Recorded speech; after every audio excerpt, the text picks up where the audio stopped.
The medical station floated in silence at the edge of the galaxy. It was called Helix Prime, the most advanced alien hospital ever built. Inside its glowing walls, hundreds of alien doctors worked day and night. They had cured plagues, rebuilt organs, and even reversed death in some species. To them, medicine was not hope. It was math. Cold. Perfect. Exact. But tonight, the numbers were failing. In the center of the intensive care chamber, a small body lay inside a transparent medical pod. The child was no more than 6 years old. His skin was pale with strange blue lines running across it.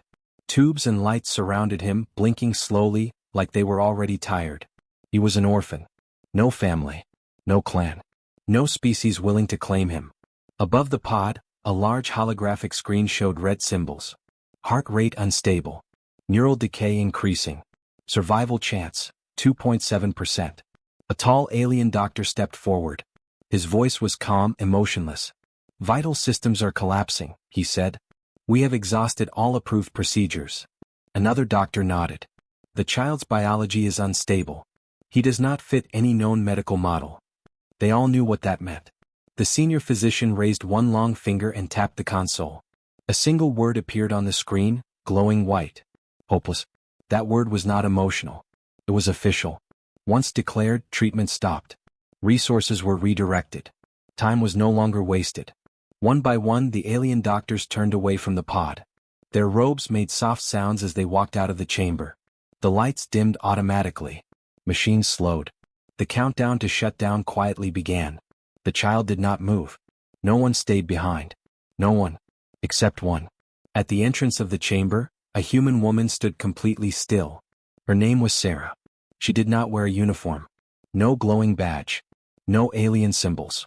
Just simple human clothes and tired eyes. She had been standing there the whole time, silent, listening. When the last alien doctor left, the door began to close. Sarah stepped forward. The door sensors hesitated. Humans were not medical authority here. Humans were observers. Helpers. Nothing more. But she raised her hand and placed it against the glass. "Override," she said quietly. The system paused. A soft alert sounded. Unauthorized presence detected. Sarah walked toward the pod. Each step echoed in the empty chamber. She looked at the child's face. His chest moved weakly. His hands were small. Too small for so much pain. She remembered holding him once before. Not in a pod. In her arms. He had been scared then too. The screen above flashed again. Termination sequence in progress. 60 seconds. Sarah placed her hand on the pod. The surface was cold. Too cold. She swallowed and spoke, not to the system, not to the station, but to the child. "I know they gave up," she said softly. "But I haven't." The medical AI responded instantly. "Treatment is no longer authorized," the voice said. "Probability of survival is below acceptable limits." Sarah looked up at the glowing screen. "Then your limits are wrong," she said. She reached for the manual controls. Alarms blared. Red lights flooded the chamber. A sharp warning filled the air. Galactic medical law violation. Sarah didn't stop. She opened the pod. Cold air rushed out. The child gasped, his body shaking. Machines screamed in protest. The station was not built for this. Aliens did not touch dying patients directly. Humans did. Sarah pulled the child closer and wrapped him in a thermal blanket. "Stay with me," she whispered. "Just stay." The countdown froze. Somewhere deep inside the station, security systems activated. Alien guards turned their heads. Council alerts were sent. Rules were broken. But in that room there was only a woman and a dying child. Sarah pressed her hand gently against his chest. His heartbeat flickered. "What? Twice?" The machines hesitated, confused. Data that should not exist began to appear. The child's heart rate steadied just a little. Enough to matter. Enough to be noticed. Across the station, alien doctors stopped walking. They turned back toward the chamber, staring at their screens in disbelief. "That is impossible," one whispered. The senior physician's eyes widened. The word hopeless began to flicker. Inside the chamber, Sarah looked at the child and smiled through tired tears.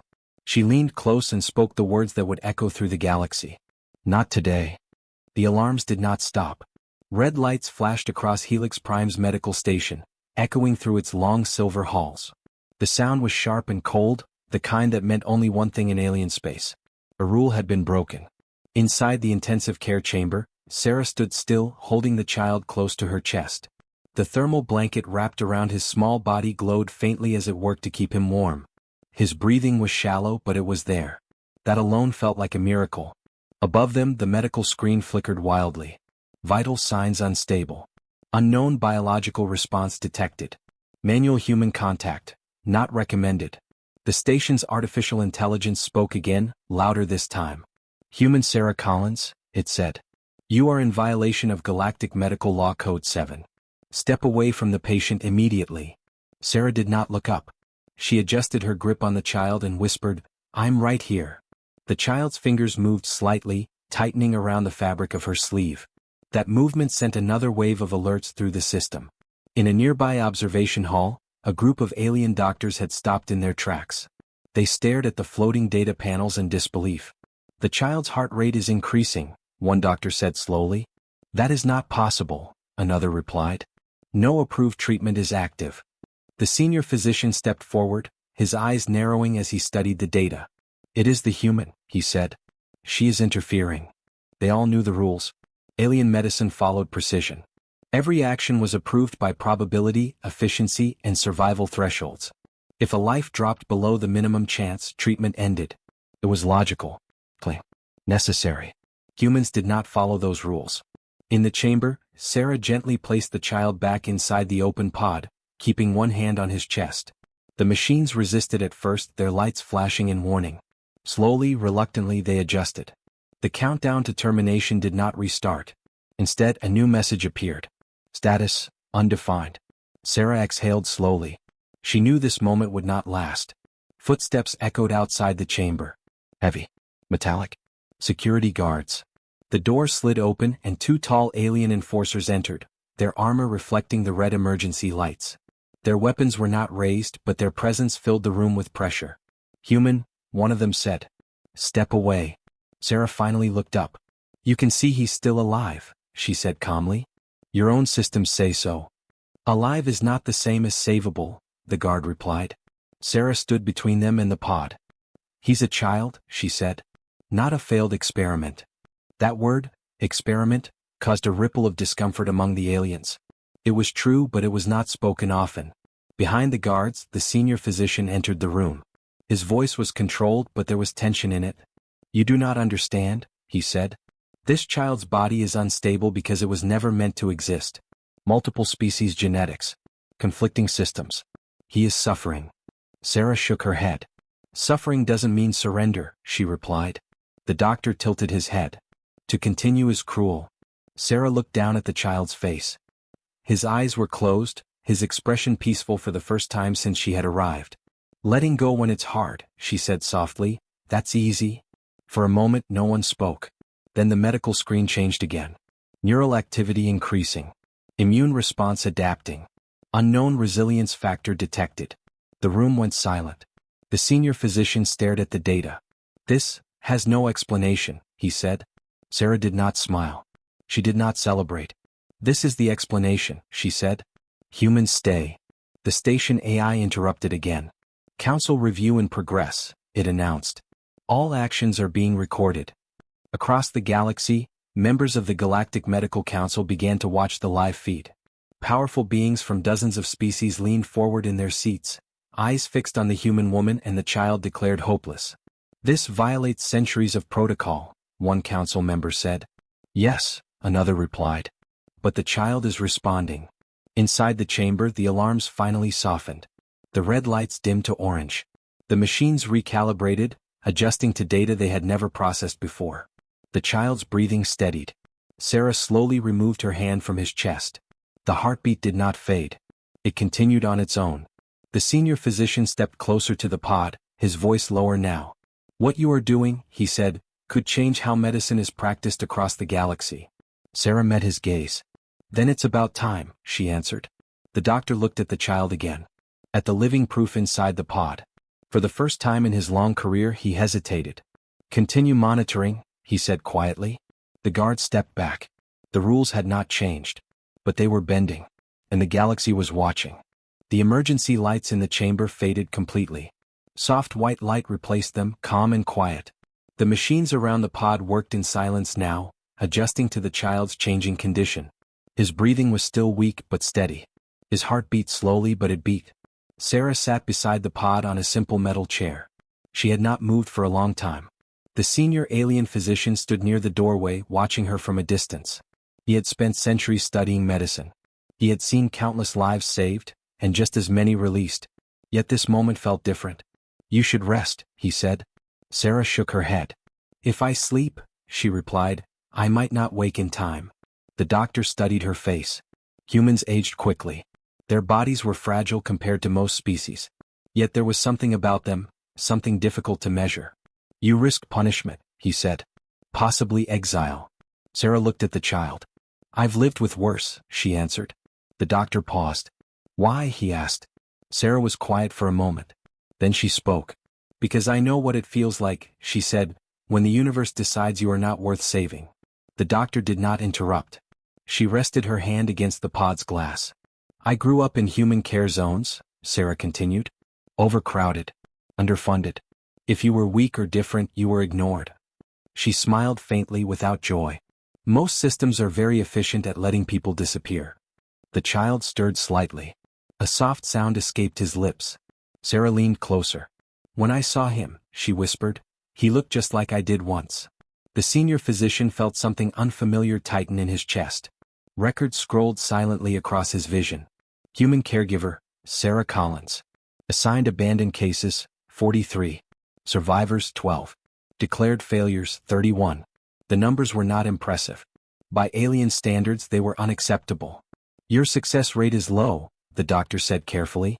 Sarah nodded. "I know." She looked up at him. "But I never left." The machines beeped softly. The child's neural patterns shifted, slowly forming new connections.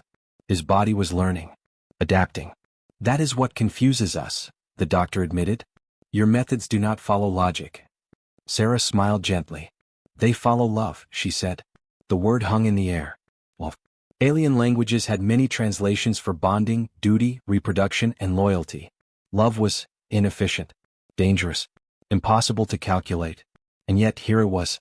Outside the chamber, the Galactic Council continued to watch. Some leaned forward. Others shifted uncomfortably. "This human is emotionally compromised," one council member said. "Her judgment is flawed." Another replied, "And yet the child is improving." Inside the chamber, Sarah reached into her bag and pulled out a small object. A simple cloth toy worn and faded. She placed it inside the pod.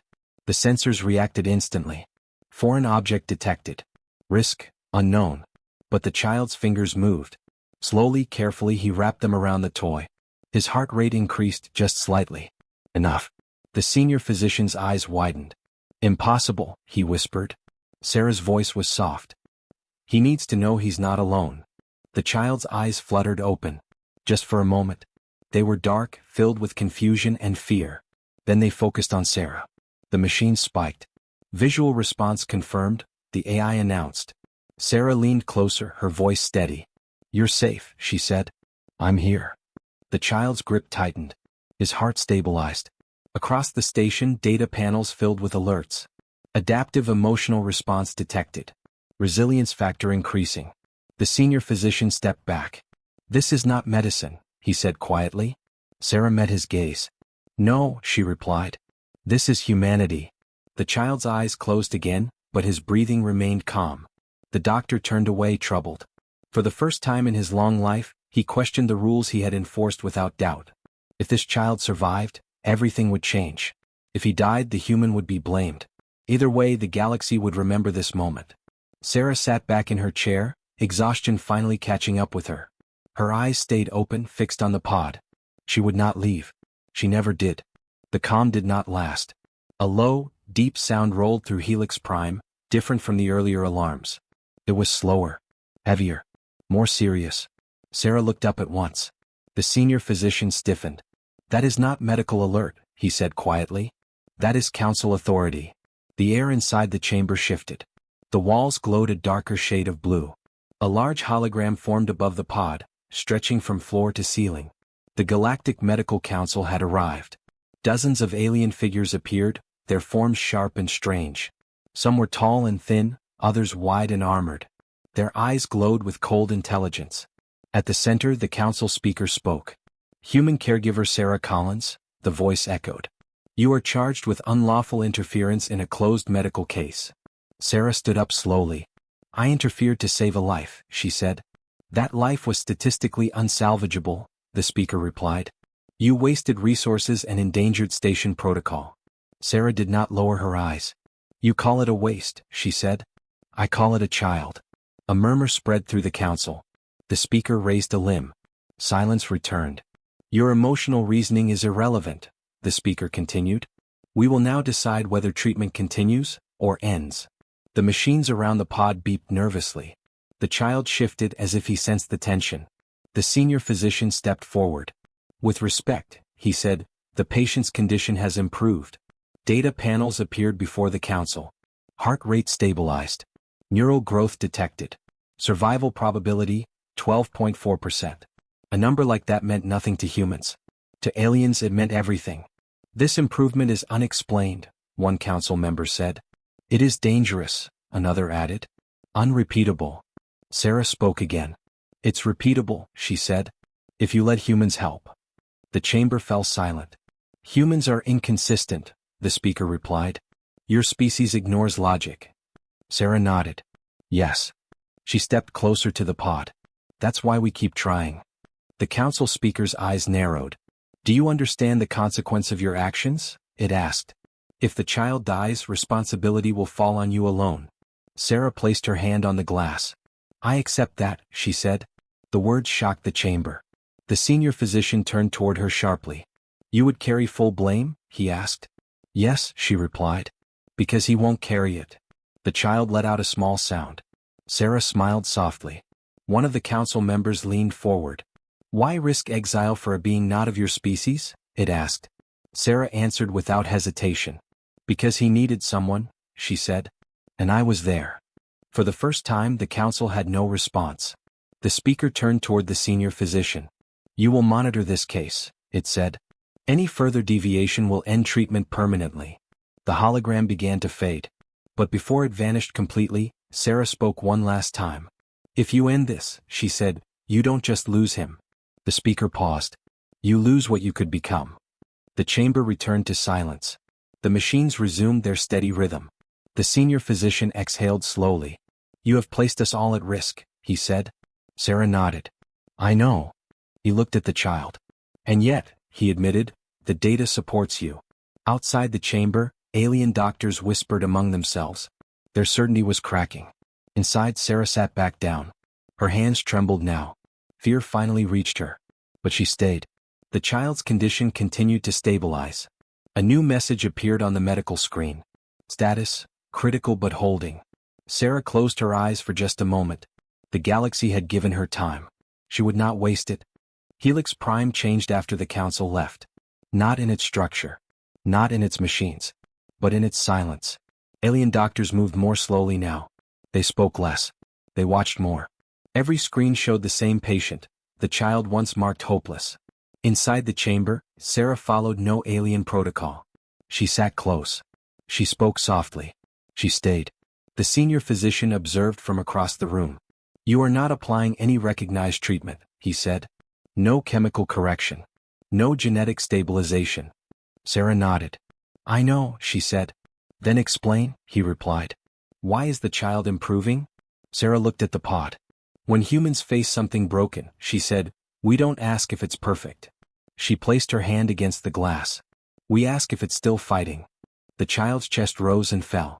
His color looked better. The blue lines under his skin had faded slightly. Data flowed across the screens. Survival probability, 21.9%. The senior physician froze. That number should not exist, he said. Sarah smiled faintly. It does. Alien doctors gathered outside the chamber, watching. Some recorded data. Others simply stared. One stepped forward. Your methods rely on emotional input, she said. That is unstable. Sarah turned to her.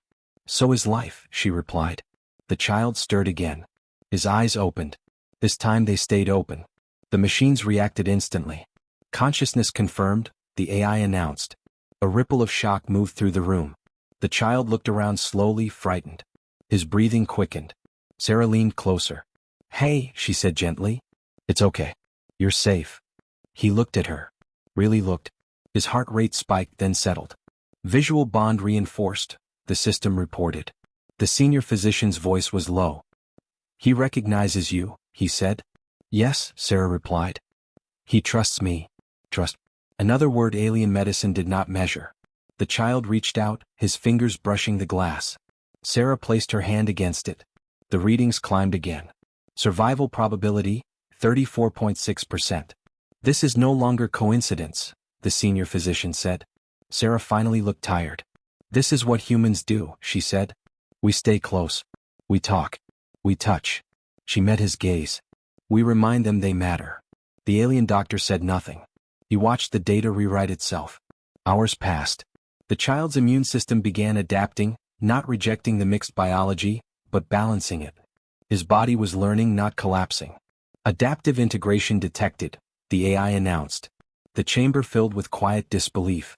This could redefine medical limits, one doctor whispered. The senior physician nodded slowly. It already has. The child made a small sound, something between a breath and a word. Sarah leaned closer. Yes, she asked softly. The sound came again. Not a word, but a response. The system registered it. Cognitive response improving. Sarah's eyes filled with tears. Across the station, council members watched in silence. No one spoke. The speaker finally said, "This defies our models." Yes, another replied. And yet it works. Inside the chamber, the senior physician approached Sarah. What you have shown us, he said, is dangerous. Sarah looked up at him. Because it changes things? Yes, he replied. Because it proves we were wrong. Sarah nodded. That's always hard. The child's vitals stabilized further. A new message appeared. Status, stable. Not cured. Not safe. But alive. Sarah exhaled, her shoulders shaking. She had not realized how tightly she was holding her breath. The senior physician turned toward the observing doctors. Update the records, he ordered. The word hopeless was removed, replaced with something new. Under human care. Sarah closed her eyes, resting her forehead against the pod. The child slept peacefully. For the first time since he was born, he was not alone. And the galaxy was learning why humans were dangerous. Not because they destroyed, but because they refused to stop caring. Helix Prime was no longer just a medical station. It had become a signal. Across the galaxy, transmissions spread. Medical councils, research worlds, and high command stations tuned in. Screens showed the same image again and again. A human woman sitting beside a child once declared hopeless. The data was undeniable. Inside the chamber, the senior physician stood silently, watching the numbers stabilize. The child's body was no longer fighting itself. It was learning how to live. This case violates everything we believed, he said quietly. Sarah remained seated. It just adds something you were missing, she replied. Outside the chamber, alien doctors argued. Human involvement introduces unpredictability. Yes, but unpredictability saved him. The council reconvened. This time their tone was different. We must understand why this worked, the speaker said. A scientist replied, because humans do not treat bodies alone. They treat minds. The words unsettled them. Inside the chamber, the child woke again. His eyes opened slowly. He looked at Sarah and made a soft sound. She smiled. I'm here, she said. The machines recorded it. Emotional recognition confirmed. Survival probability, 57.3%. Numbers that once ended lives now saved one. A council member leaned forward. This human behavior, attachment, it creates resilience. Yes, another replied. It changes outcomes. The speaker was silent for a long moment. Then it spoke. Prepare a directive. The words echoed. Inside Helix Prime, alien doctors received the update. Directive 1 Alpha. Human caregivers authorized in critical mixed species cases. Shock spread through the station. The senior physician looked at Sarah. You have changed law, he said. Sarah shook her head. No, she replied. He did. She looked at the child. The child moved his hand again, pressing it weakly against the pod wall. Sarah placed her hand over his. The readings jumped. Across the galaxy, alien hospitals began reviewing cases once closed. Files marked unsalvageable were reopened. Hope, once forbidden, was returning. But not everyone approved. A dark transmission cut through the data stream. This sets a dangerous precedent, a military council warned. Humans act without restraint. The speaker responded calmly. They act with care. Inside Helix Prime, the child systems reached a new threshold. Status: recovering. Sarah let out a breath she had been holding for days. The senior physician nodded slowly. He will live, he said. Sarah closed her eyes, tears finally falling. The child slept peacefully. Around them, alien doctors stood in silence, not as observers but as witnesses. They had seen something impossible, and they could not forget it. The room was quiet. Not the empty kind of silence that meant failure, but a calm one, the kind that followed survival. The child lay peacefully inside the medical pod. His breathing was steady. His heartbeat was strong. The blue lines under his skin had almost disappeared. For the first time since his arrival at Helix Prime, the word recovering glowed on the screen. Sarah sat beside him, her hand resting gently on the glass. She looked tired, but she was smiling. The senior alien physician stood nearby, his posture different now. Less rigid, less certain. He had spent his life trusting numbers. Now he was watching a child sleep because a human refused to walk away. The council has finalized its ruling, he said. Sarah looked up. The child will remain under your care, the physician continued.